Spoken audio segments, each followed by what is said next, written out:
The weapon charged with a building hum that made every being in the arena instinctively step back. When it fired, there was no visible projectile, just a thunderclap that shook the station's superstructure and a target array that simply vanished. Not vaporized, not melted, but reduced to a cloud of metallic vapor by pure kinetic impact. The silence in the arena was absolute. 47 different species sat in stunned quiet, processing what they had just witnessed. The Zephyrian delegation was no longer radiating confidence. Instead, their armor patterns showed what any human would recognize as extreme agitation. That is, Vextar began, then stopped. His 4 eyes were fixed on the empty space where the target array had been. How is this possible? Our intelligence indicated that human weapons were primitive chemical systems. They are, Sarah replied calmly. We've been using gunpowder and kinetic projectiles for over 1,000 years. We just kept making them better. She gestured to her team. Humans don't abandon effective technologies, War Commander. We improve them. Colonel Rivera stepped forward, his weathered face serious. Your energy weapons are impressive, but they're designed to fight enemies who use similar technology. Every species in this galaxy developed energy shields to defend against energy weapons. But kinetic barriers are heavy, expensive, and most civilizations abandoned them centuries ago. Dr. Vasquez was pulling up holographic displays showing the test results. Your plasma weapons require enormous energy generation, complex focusing systems, and sophisticated targeting computers. Our kinetic systems are mechanically simple, use readily available materials, and are extremely difficult to defend against using conventional galactic technology. Vextar's armor was now pulsing in rapid, agitated patterns. But this is impossible. Primitive civilizations cannot defeat advanced ones. It violates the natural order of technological development. Does it? Sarah asked. Or does it just violate your assumptions about technological development? She gestured to the assembled alien observers. How many species here developed kinetic weapons and then abandoned them for energy systems? A chorus of acknowledgments came from the galleries. Nearly every species had followed the same technological path. Kinetic weapons, then energy weapons, then the abandonment of kinetic systems as primitive and unnecessary. But humans never abandoned them. Sarah continued. We kept both. We improved both. And when we met you, we analyzed your defenses and chose the tools most likely to succeed. Her smile was now predatory. That's what humans do, War Commander. We adapt. The implications of what they had witnessed began to sink in throughout the arena. The Zephyrian Empire, master of half the galaxy, had optimized their entire military doctrine around fighting enemies who used similar technology. But humans represented something entirely different, a species that combined multiple technological approaches and chose their tools based on effectiveness rather than sophistication. War Commander Vextar stood silent for a long moment, his crystalline features reflecting the arena's lights in constantly shifting patterns. Finally, he spoke, his voice carrying a tone none of his delegation had ever heard before. Captain Chen, he said formally, I believe we may have underestimated your species' capabilities. Sarah nodded graciously. It happens. The question is, what do we do now? Now, Vextar replied, his 4 arms spreading in a gesture that was unmistakably respectful. We discuss terms of alliance rather than subjugation. The Zephyrian Empire has much to learn from humanity's approach to warfare. As the arena began to empty and delegates hurried to send reports to their home governments, Sarah felt a deep satisfaction. Humanity had won more than a weapons demonstration today. They had established themselves as a force to be respected in galactic society, not through superior technology, but through superior thinking. The lesson would ripple across the galaxy. Never underestimate a species that refuses to abandon what works, especially when they've had 1,000 years to make it work better. The age of human diplomacy through superior firepower had begun. Of course, Vextar replied, though his tone suggested he found the distinction irrelevant.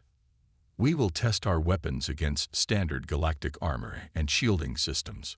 Whichever delegation can achieve superior penetration and damage will be declared the victor. The losing species will acknowledge the military supremacy of the winner. As the formal challenge was recorded by the station's systems, Sarah caught the eye of her chief engineer, Dr. Elena Vasquez. The older woman's expression was carefully neutral, but Sarah could see the glint of anticipation in her eyes. They had been hoping for exactly this opportunity. After the session ended, the human delegation gathered in their assigned quarters.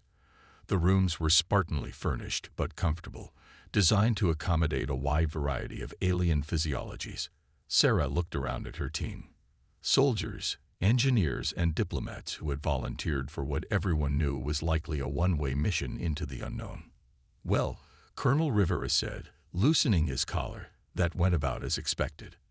They're exactly as arrogant as our intelligence suggested." Dr. Vasquez pulled up a holographic workstation and began reviewing technical specifications. "Their weapon systems are impressive. I'll give them that. Coherent plasma streams with electromagnetic acceleration, quantum-entangled targeting systems, reactive energy shielding. Very sophisticated." "But," Sarah prompted, knowing her chief engineer well enough to recognize that tone. "But they're also incredibly energy-intensive and dependent on complex support systems," Elena continued, highlighting various components in her analysis. "Look at these power requirements. Each weapon needs a dedicated fusion generator. The targeting systems require quantum processors that are vulnerable to electromagnetic interference, and those energy shields. They're designed to deflect other energy weapons, not physical projectiles." Lieutenant Commander Jake Morrison, their weapons specialist, leaned forward with interest. "You're thinking what I'm thinking. That their entire military doctrine is built around fighting enemies who use similar technology," Elena confirmed. "They've optimized everything for energy-based warfare. But humans, we've never stopped using kinetic weapons. We just made them better." Sarah felt a familiar surge of excitement. This was what humanity did best, finding unconventional solutions to seemingly impossible problems. "What did you bring in the cargo hold, Elena?" The engineer's smile was almost predatory. "Everything I could fit. Some classics, some modern interpretations, and a few things that technically don't exist yet according to the official procurement records." Over the next several hours, the human team planned their strategy. They reviewed intelligence reports on Zephyrian military technology, analyzed the footage from the holographic display, and discussed the specific weapons they would use. The key was not just to win the demonstration, but to make a statement that would resonate throughout the galactic community. Meanwhile, word of the challenge spread rapidly through the station. Representatives from dozens of species made arrangements to observe the demonstration. For many of them, this would be their first opportunity to see human military technology in action.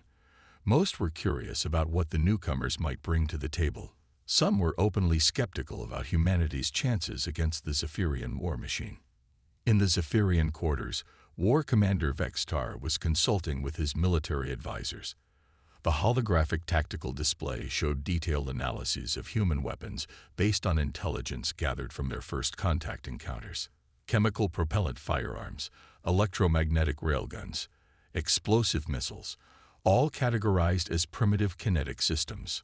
"Their largest weapons appear to be these artillery systems," reported Sub-Commander Zalthek, highlighting a series of images showing human military hardware. Chemical explosives used to launch metal projectiles over long distances, crude but potentially effective against unshielded targets. Vextar studied the data with the attention of a professional warrior, despite his public disdain for human technology. Maximum projectile velocity. Approximately 1,000 meters per second for their fastest systems, Zalthek replied. Compared to our plasma streams at 12% light speed, essentially stationary. And their so-called machine guns. Rapid-fire kinetic weapons using chemical propellants, high rate of fire but limited penetration against modern armor systems. Our reactive shielding should render them completely ineffective. Vextar nodded, satisfied.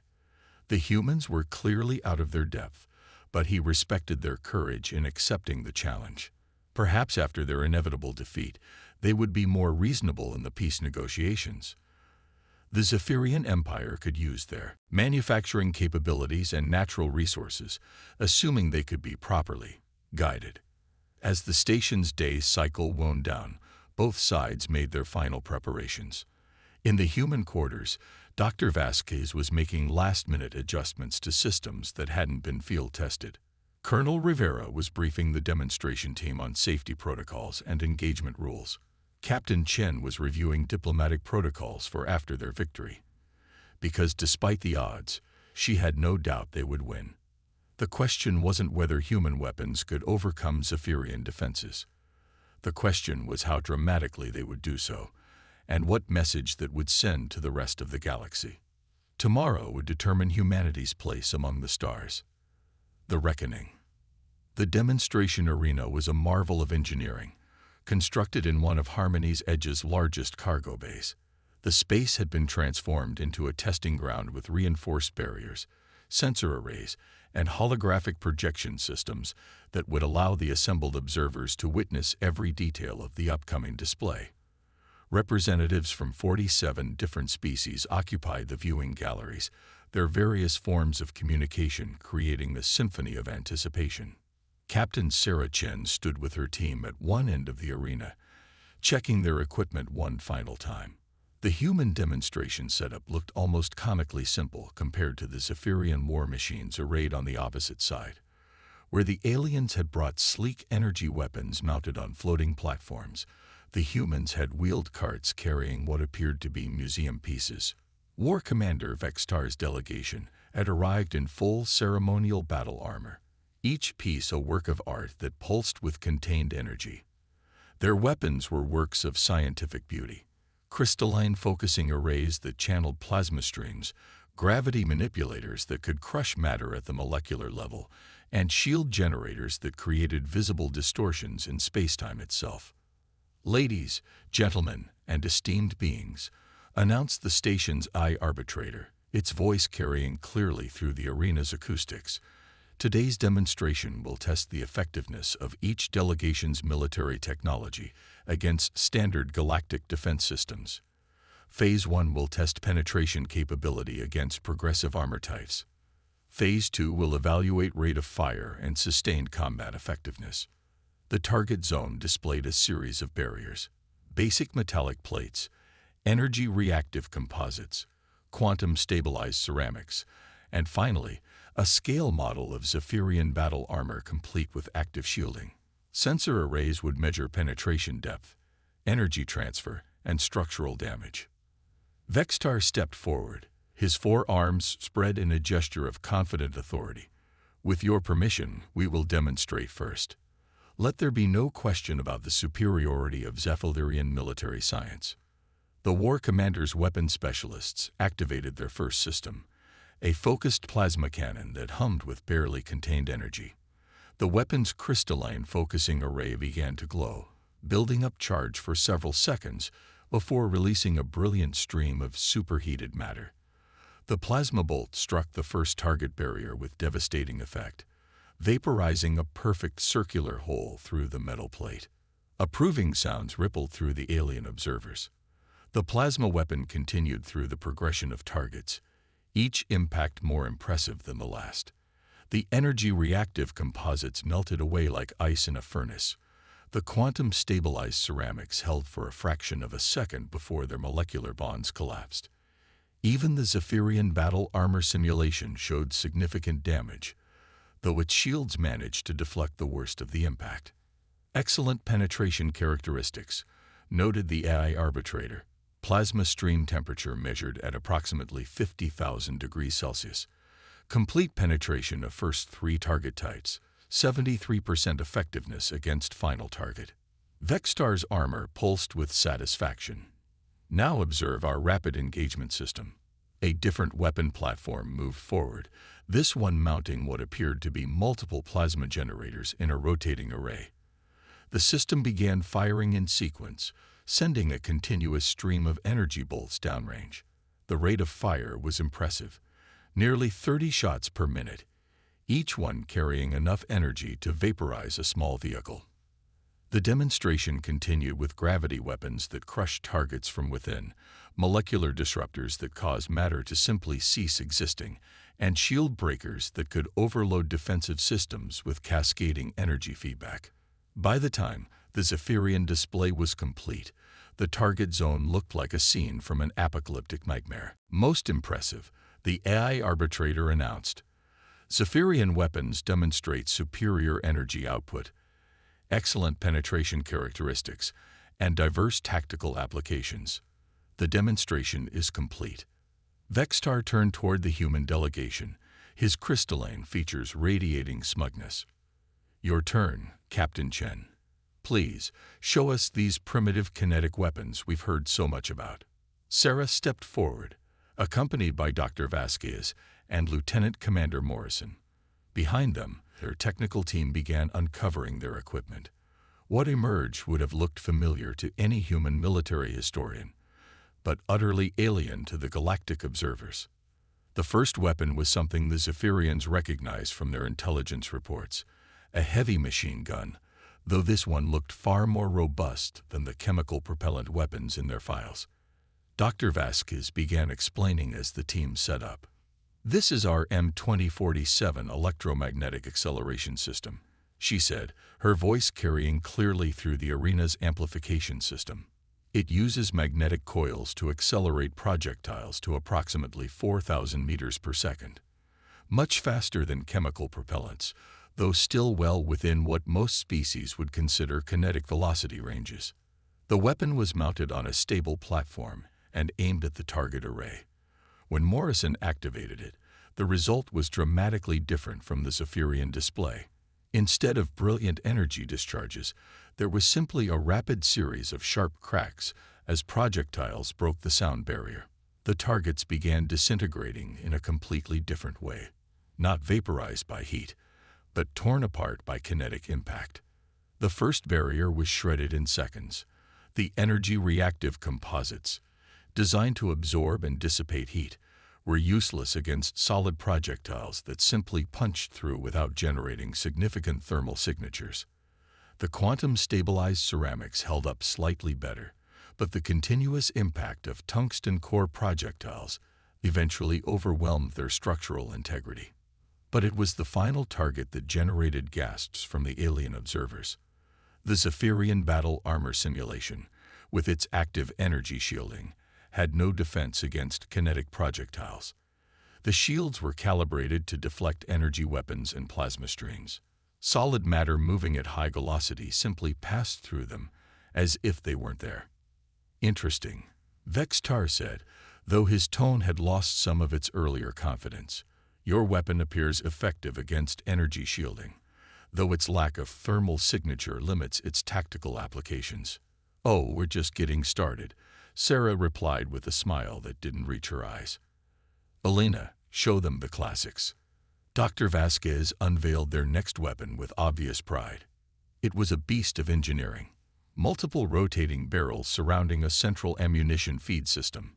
Even the alien observers who had never seen anything like it could sense the raw mechanical power contained within its design. This is based on a design that's over 800 years old in human terms, she announced. We call it a rotary cannon, though most humans know it by its nickname, the Gatling gun. This particular version fires 8,000 rounds per minute. The weapon spun up with a mechanical whine that sent vibrations through the arena's deck plating. When it opened fire, the result was beyond anything the aliens had imagined possible. The stream of projectiles was so dense it appeared almost solid.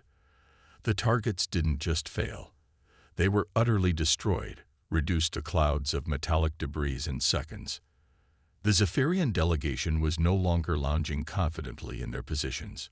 War Commander Vextar had risen to his feet, his armor's energy patterns shifting to more aggressive configurations. His weapon specialists were rapidly analyzing what they were seeing, their instruments struggling to track individual projectiles in the devastating barrage.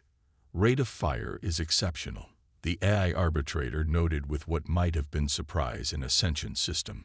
Individual projectile energy is lower than plasma weapons, but cumulative kinetic transfer exceeds Zephyrian systems by approximately 300%. But Sarah wasn't finished. "Now let's talk about modern applications," she said, gesturing to her team as they brought forward their final demonstration piece. This weapon looked like something from a science fiction nightmare. A massive cannon with magnetic coils running along its length, fed by cables connected to a portable fusion generator. "Electromagnetic railgun," Dr. Vasquez announced. "This fires a depleted uranium penetrator at 12% of light speed, about the same velocity as your plasma streams, but with considerably more mass." The mockery. The conference hall aboard the neutral station Harmony's Edge buzzed with tension thick enough to cut with a plasma blade. Representatives from dozens of species sat in their designated sections, their varied forms creating a tapestry of galactic diversity. At the center of it all, two delegations faced each other across a polished table that reflected the cold light of distant stars. Captain Sarah Chen adjusted her simple military uniform, acutely aware of how plain it looked compared to the elaborate ceremonial armor worn by the Zephyrian delegation across from her. The Zephyrians were an impressive sight to behold, standing nearly 8 feet tall. Their crystalline exoskeletons caught and refracted light in dazzling patterns. Their leader, War Commander Vextar, wore armor that seemed to pulse with internal energy, each plate inscribed with victory marks from 1,000 conquered worlds. "So," Vextar's voice resonated through the translation matrix, carrying undertones of amusement and disdain. "These are the humans we've heard so much about. The species that stumbled into our galaxy with their crude metal ships and, what do you call them? Gunpowder weapons." A ripple of what Sarah could only interpret as laughter passed through the Zephyrian delegation. She kept her expression neutral, though her jaw tightened slightly. Beside her, Colonel Marcus Rivera shifted in his seat, his weathered hands clasped tightly on the table. The other human delegates maintained their composure, but Sarah could feel their collective tension. "We prefer to think of ourselves as resourceful," Sarah replied calmly. "Humanity has always believed that effective solutions don't need to be complicated." Vextar leaned forward, his forearms spreading wide in a gesture that was unmistakably condescending. "Resourceful. Yes, I suppose that's one way to describe using explosive chemical reactions to propel metal fragments at your enemies. Tell me, Captain Chen, how exactly do you expect such primitive methods to compete with our plasma weaponry and energy shields?" The Zephyrian war commander gestured to one of his subordinates, who activated a holographic display showing footage of recent Zephyrian military operations. The images were devastating. Entire fleets reduced to glowing debris by focused energy beams, planetary defense systems overloaded by cascading electromagnetic pulses, ground forces swept away by weapons that seemed to bend reality itself. "This is the power of true civilization," Vextar continued. "We harness the fundamental forces of the universe. We manipulate matter at the quantum level. We have transcended the need for crude mechanical devices." His crystalline features twisted into what might have been a smile. "Yet here you sit, expecting to be treated as equals in the Galactic Council." Sarah watched the display without reaction, her mind cataloging everything she saw. The Zephyrian weapons were undeniably impressive, elegant, efficient, and devastatingly effective. But she had learned long ago that every system had weaknesses, and the more complex a system became, the more potential failure points it contained. "Your technology is certainly advanced," she acknowledged, "but you seem to assume that complexity equals superiority. In our experience, that's not always the case." The chamber erupted in a chorus of alien sounds, clicks, hisses, harmonics, and frequencies that the translation matrix struggled to interpret. Most seemed to be expressing surprise or amusement at Sarah's audacity. The Zephyrians, however, were not amused. Vextar rose to his full imposing height, his armor now pulsing with a more aggressive rhythm. "You dare suggest that your prehistoric weapons could match Zephyrian military technology, the same technology that has brought 1,000 worlds under our dominion. I'm not suggesting anything, Sarah replied, also standing. I'm stating a fact. Every technology has its place and purpose. Just because something is old doesn't mean it's obsolete. The war commander's 4 eyes narrowed, their inner light shifting from blue to a warning amber. Perhaps you need a demonstration of the futility of your position. Very well, human. Tomorrow, we will conduct a practical comparison of our respective military capabilities. You may bring whatever weapons you consider your finest, and we will show you why the Zephyrian Empire has never known defeat. Murmurs rippled through the assembled delegates. This was unprecedented. Military demonstrations were typically forbidden in neutral space, but the station's eye arbitrators, after a moment of rapid calculation, declared the demonstration acceptable under the rules of diplomatic necessity. Sarah felt her heart rate increase, but her voice remained steady. We accept your challenge, War Commander, but I want to make sure we understand the terms. This will be a demonstration of military effectiveness, not a battle to the death.